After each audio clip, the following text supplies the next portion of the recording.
अस्सलाम वालेकुम दोस्त, जीअं त J2 सैमसंग जो सेट आहे जंहिंखे असां रीसेट कंदासीं।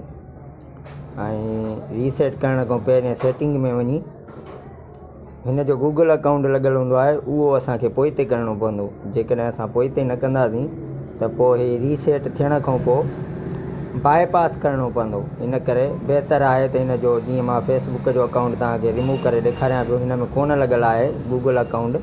जेकॾहिं लॻल हुजे हा त पोइ असांखे अहिड़े तरीक़े सां पोइ ते करिणो पए हा। जीअं हे ॾिसो, फेसबुक जो अकाउंट आहे जेको मां रिमूव कयां पियो। उन खां पोइ तव्हां रीसेट करे था सघो हिन सेट खे।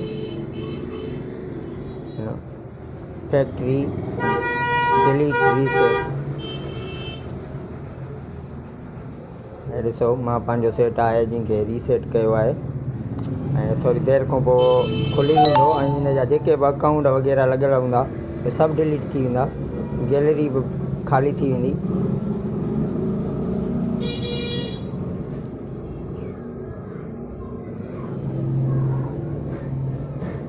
थोरी देरि खां पोइ इंशाल्लाह खुली वेंदो, तव्हां पाण ॾिसी सघो था वीडियो में।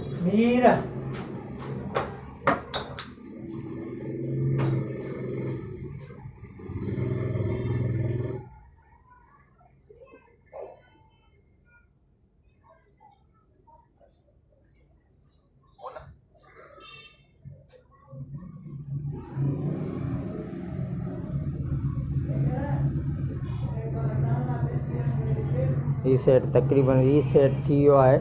हाणे हिन जी असां कुझु सेटिंग कंदासीं, तव्हां पाण ॾिसी सघो था हिन वीडियो में इंग्लिश ज़बान में करे।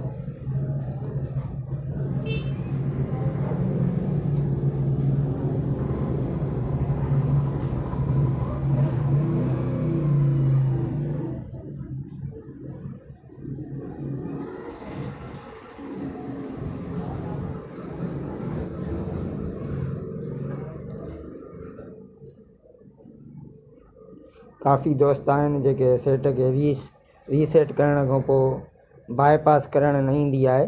इन खां बहितरु आहे त हिन जो गूगल अकाउंट डिलीट करे पोइ हिन खे रीसेट कयो वञे।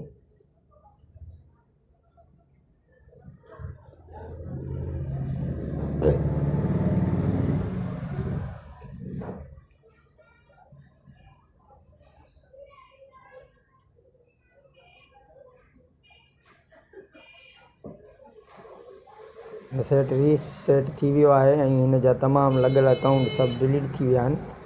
मैसेज वग़ैरह बि डिलीट थी विया आहिनि, गैलरी बि हिन जी डिलीट थी वई आहे ऐं जेके बि हिन में अकाउंट लॻल हुया उहे सभु डिलीट थी विया आहिनि।